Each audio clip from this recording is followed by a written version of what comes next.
మన దేశానికి భారతదేశం అనే పేరు ఎట్లా వచ్చింది? మన భారతదేశానికి ఈ పేరు మన ఇతిహాసాలైనటువంటి మహాభారతము మరియు రామాయణంలో పరిపాలించినటువంటి రాజుల పేరు మీదుగా మన దేశానికి భారతదేశం అని వచ్చింది.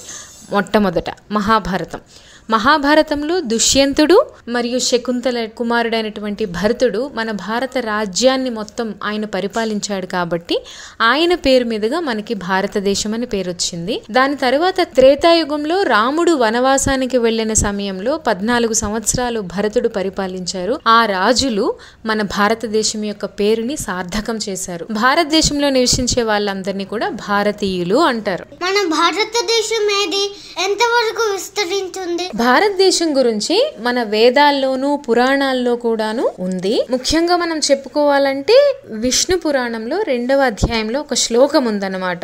ఉత్తరం యత్ సముద్రస్య హిమద్రేశ్చైవ దక్షిణం వర్షం తద్భారతం నామ భారతీ యత్ర సంతతిః.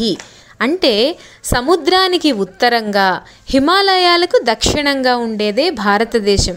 అక్కడ ఉన్నటువంటి సంతతి భారతీయులు. ఇదే విధంగా బ్రహ్మాండ పురాణంలో కూడా ఉంది. బ్రహ్మాండ పురాణంలో 16వ అధ్యాయం మొత్తం భారతదేశం గురించి చాలా వివరంగా వర్ణించబడింది. ఆ అధ్యాయం పేరే భారత వర్ణనం.